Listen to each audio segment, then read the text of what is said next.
আজ 15 ডিসেম্বর 2023 ইউরোপের টাইম অনুযায়ী বাজে দুপুর 3:30। এর আগের ভিডিওতে আমরা তোমাদের মোমাট ঘুরে দেখিয়েছি আর শেষে মুলার রুজ দেখে ব্লাঞ্চ থেকে মেট্রোতে উঠেছি বীর হাকিম নামবো প্যারিসের বেস্ট অ্যাট্রাকশন আইফেল টাওয়ার দেখার জন্য। আজকের ভিডিওতে আমরা আইফেল টাওয়ারের ওয়াকিং ট্যুর এবং ইভিনিং এ আইফেল টাওয়ারে স্পেশাল লাইট শো দেখাবো, আর সেটা দেখার জন্য তোমাদের আমাদের সাথে থাকতেই হবে।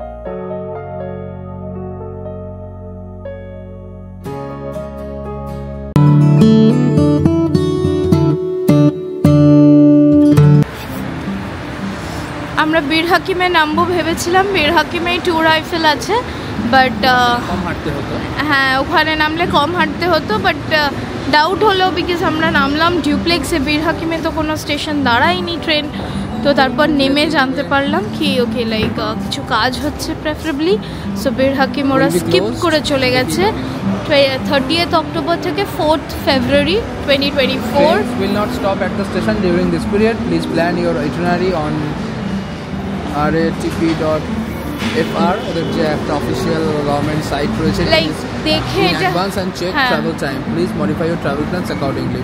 এটা আমরা নোটিস করেছি, সেটা আমাদেরই ফল্ট। ঠিক আছে, প্যাসিতে নামলেও 7 মিনিট হাঁটতে হতো, এখন ডিউপ্লেক্সে নেমেছি এখনো 7 মিনিট হাঁটতে হবে, তো ইদার ওয়ে আমাদের যেদিকেই নামি না কেন 7 মিনিট হাঁটতে হবে, তো এখন আমাদের ব্যাকে যেতে হবে। ঠিক হ্যাঁ, লেটস গো।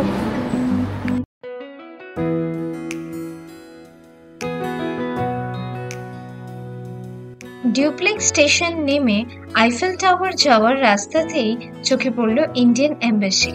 বাড়ি থেকে প্রায় 3500 কিলোমিটার দূরে বিদেশের মাটিতে নিজের দেশের জাতীয় পতাকা দেখে নিজেদের খুব গর্বিত লাগলো।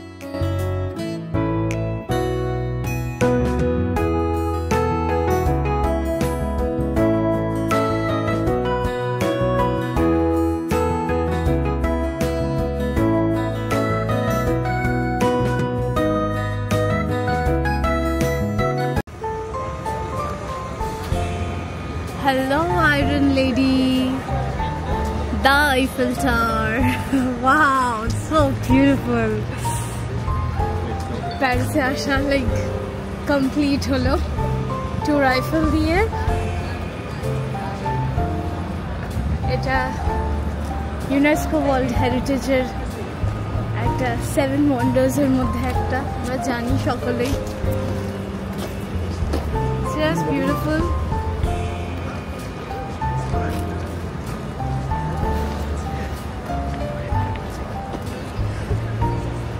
মানে এটা দেখার পরে কিছু আর বলার থাকে না, মানে আমরা এটা ক্যামেরা বন্দি করব না নিজে আগে দেখব, সত্যি মানে কিছু বলতে পারছি না। সামনে যাচ্ছি, কোন জায়গায় আমরা এসেছি, যেটা আমরা ছোটবেলা থেকে শুনেছি, যার কথা আইফেল টাওয়ার কত শুনেছি, where it is located, হ্যাঁ, সো শ্যামটি মার্সে এটা অবস্থিত। পুরো বিল্ডিংটাই রট আয়রনের তৈরি, দেখুন কমপক্ষে 18,000 আয়রন পার্টস দিয়ে তৈরি। এটা দুটো ফ্লোরে যে আছে, ভিজিট করবে বলে টোটাল 3টে ফ্লোর আছে আইফেল টাওয়ারে, ফার্স্ট সেকেন্ড থার্ড, আর তার মধ্যে টোটাল 8খানা লিফট, আর ওভারঅল এটা একটা 81 স্টোরির বিল্ডিং এর হাইটের সমান, 330 মিটার মতো হাইট এটার, মানে one of the most tallest structure in Paris, যেটা man-made of course. এটার দেখতে লম্বা, এটার একটা হিস্ট্রি আছে, বাট এটা কেন হয়েছিল, বেসটা কিন্তু স্কোয়ার একটা বেস আছে এখানে। ফার্স্ট স্টেয়ার থেকে, মানে ফার্স্ট স্টোরে থেকে সেকেন্ডে যেতে গেলে আপনার, যেটা গ্রাউন্ড ফ্লোর বলা যেতে পারে, গ্রাউন্ড থেকে ফার্স্ট ফ্লোরে যেতে গেলে 300 স্টেপস আপনি হেঁটে যেতে পারেন, অথবা লিফটের ব্যবস্থা আছে। ফার্স্ট আর সেকেন্ড তলায় আপনার রেস্টুরেন্টের অ্যাভেলেবিলিটিও আছে, থার্ডে সেটা নেই। গ্রাউন্ড থেকে ফার্স্ট ফ্লোর 300 স্টেপস, ফার্স্ট থেকে সেকেন্ড ফ্লোরও 300 স্টেপস। যদি আপনারা যেতে চান একদম থার্ড ফ্লোরে, তাহলে ওখানে আপনি সিঁড়িও ব্যবহার করতে পারেন, সিঁড়ির সাথে সাথে একটা লেভেল পর গিয়ে লিফটই অ্যাভেলেবল আছে। আইফেল টাওয়ারে আমরা জানি প্রতি বছর 14 জুলাই করে লাইট শো হয়, ওটা একটু স্পেশাল। নট লাইক প্রত্যেক দিন যেরকম হয়ে থাকে, বিকজ ওটা national day of France, so they celebrate the day basically. তো মোস্ট প্রবাবলি 25th অফ ডিসেম্বরেও শুনেছি এখানে ক্রিসমাসে একটা সেলিব্রেশন হয়। আর এমনি সন্ধ্যা সানসেট হয়ে গেলেই এখানে প্রায় 20,000 বাল্ব জ্বলতে থাকে অল টাইম আর কি, যতক্ষণ না সানরাইজ হচ্ছে আবার। বাট এনিওয়েজ এই পুরো আইফেল টাওয়ারটা একজন ইঞ্জিনিয়ার স্ট্রাকচার করেছে এবং বানিয়েছেই বলা যেতে পারে। আর এটা বানাতে 2 বছর লেগেছে। 1887-এ স্টার্ট হয়েছিল, 1889-এ শেষ হয়েছে। আর এটা বেসিক্যালি ওয়ার্ল্ডস ফেয়ারের এন্ট্রান্স একটা গেট হিসেবে কনসিডার করা হয়েছিল 1889-এ। সো ওয়ার্ল্ডস ফেয়ারের একটা উপলক্ষে এটা বেসিক্যালি বানানো হয়েছিল।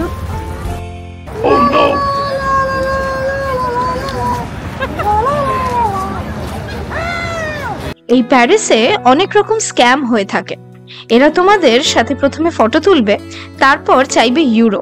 যতক্ষণ না দেবে তোমাদেরই পিছনে পড়ে থাকবে। আমরা জেনেও ফাঁদে পড়ে গেলাম এবং 2 ইউরো দিতে হলো। সো জাস্ট আইফেল টাওয়ারের সামনে এখন আছি। ট্রোকাডোরো থেকে ভিউটা পরে দেখাচ্ছি। দেখে রাস্তা ক্রস করেই দেখতে পাচ্ছি এখানে ক্রিসমাস মার্কেট বসেছে। তো টেম্পোরারি মার্কেট, সেগুলো ক্রিসমাসের জন্য বসেছে।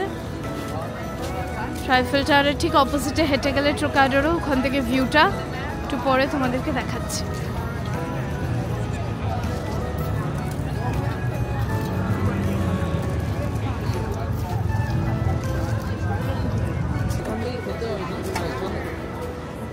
আইফেল টাওয়ার দেখার পরে ঠিক রোডটা ক্রস করে এই সিঁড়ি দিয়ে নেমে আমরা চলে এলাম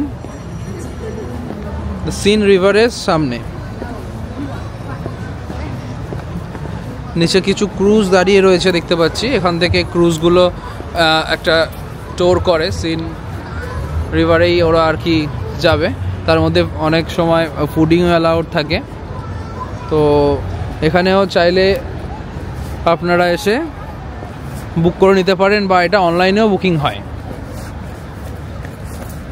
কি বিউটিফুল এখানে লাগছে আপনারা দেখুন, সিন রিভার বয়ে যাচ্ছে এত ক্লোজলি, দারুণ লাগছে জাস্ট। এখান থেকে একবার আইফেল টাওয়ারটাকে দেখুন।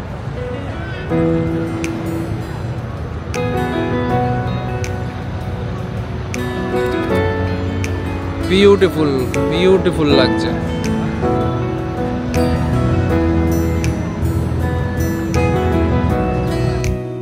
সেই সকাল 8টা নাগাদ হোটেল থেকে বেরিয়ে নট্রেডামের কাছে একটা ক্যাফেতে ব্রেকফাস্ট করেছিলাম। আর তারপর ক্রমাগত ঘুরেই চলেছি, তাও শরীরে কিন্তু কোনো ক্লান্তি নেই। এখন বাজে প্রায় বিকেল 4:30। শীতকালে ইউরোপের ম্যাক্সিমাম দেশগুলোতে 5টার মধ্যেই অন্ধকার নেমে আসে। তাহলে বুঝতেই পারছো আর কিছু ঘন্টা পরই আমাদের প্যারিস ভ্রমণ শেষ। কালকেই আমরা বেরিয়ে যাব মিউনিকের উদ্দেশ্যে, কারণ আমরা ইউরোপের পপুলার ক্রিসমাস মার্কেটগুলো এক্সপ্লোর করব। তাই জন্যই এসেছি। যেহেতু প্যারিসে সেরকম ক্রিসমাস মার্কেট দেখা যায় না, তাই আমরা আমাদের ট্যুর আইটিনারিতে প্যারিসকে একদিনই রেখেছি।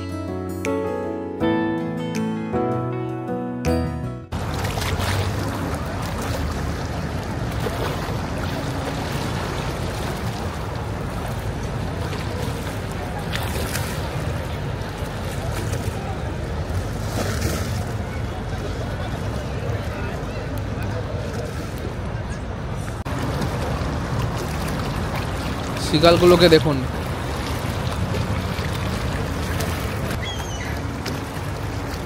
অসাধারণ লাগছে কিন্তু। আর ওয়েদার কিন্তু এখন দারুণ। হ্যাঁ, ঠান্ডাটাও একদম লাইক উগ্র ঠান্ডা একদমই না, ভীষণ সুন্দর, উপভোগ করার মতো।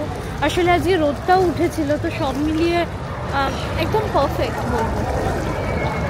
এখানে হাঁসও দেখতে পাচ্ছি।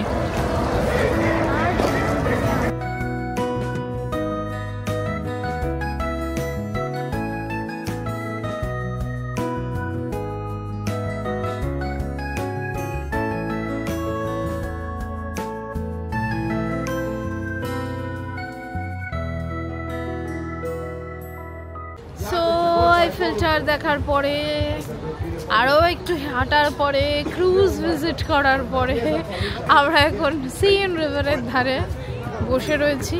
একটা ক্লাব স্যান্ডউইচ যেটা কিনেছিলাম সেটা এখন খাবো বলে।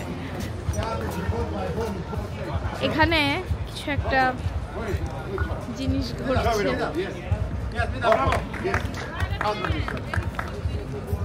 Iată și mult pe bol, 5 au uceat. Șor. Open. Where is it? Șor. 50. Iată și mult pe bol. 5 au uceat.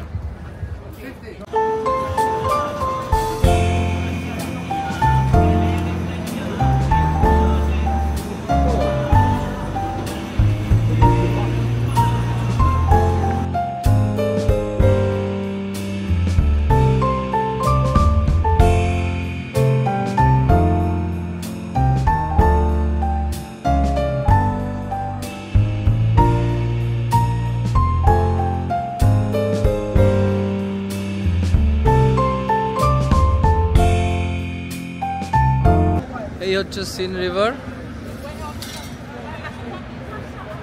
ওই দূরে দেখছেন যে দুটো টাওয়ার, জুম করছি, দেখুন দূরে প্রচুর লোক দাঁড়িয়ে রয়েছে একটু উপরের দিকে। লেফট সাইডে একটু সিঁড়ি রয়েছে, আবার রাইট সাইডেও একটু সিঁড়ি রয়েছে। ওই জায়গাটা হচ্ছে ট্রোকাডেরো স্কোয়ার। ওখান থেকে লোকে আইফেল টাওয়ারকে দেখে। এই যে আমরা এখন রয়েছি এই রাস্তা থেকে এই ডিস্টেন্স, ট্রোকাডেরো যদি কেউ নামেন তাহলে আপনাদের এই রাস্তাটা হেঁটে আসতে হবে। And this is Eiffel tower. দীর্ঘ অপেক্ষার পরে ফাইনালি যে জিনিসটা দেখাতে চলেছি আপনাদের, দেখুন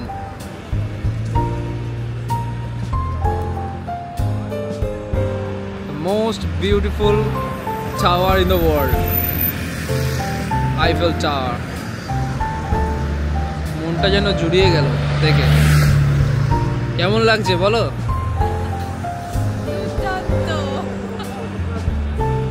দারুণ ফিলিং একটা, বলো।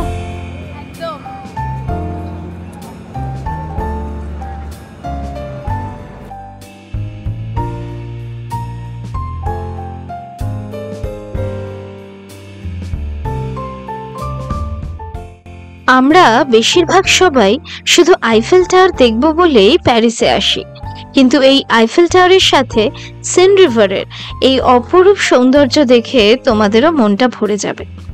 এখন হয়তো বুঝলাম কেন প্যারিসকে সিটি অফ লাভ বলা হয়। আজ আমাদের হাতে সময় কম, পরে যখন আসবো এই সেন রিভারে ক্রুজে অবশ্যই চড়বো।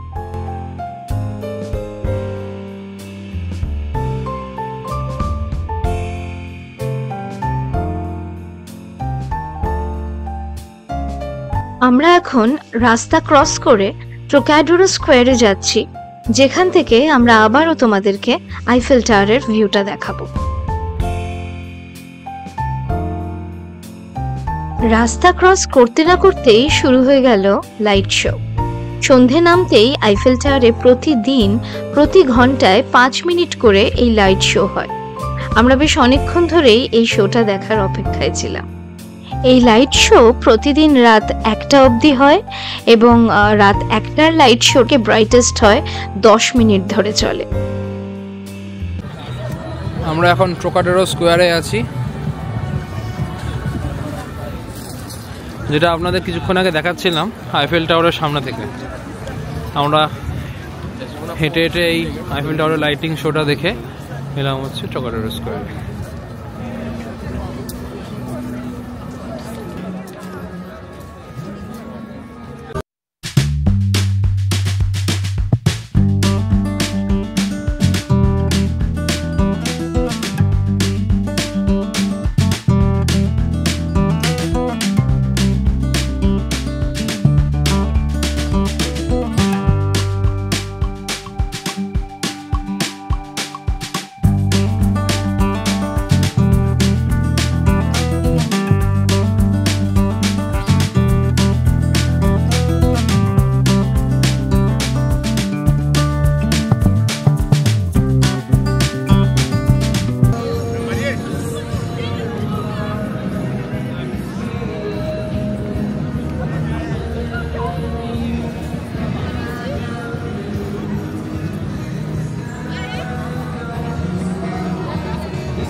আমরা এখন জীবনের এক অন্যতম মুহূর্ত কাটাচ্ছি, তাই আজ আর বেশি কিছু বললাম না এবং ভিডিওটা আজ এই অবধি থাকলো।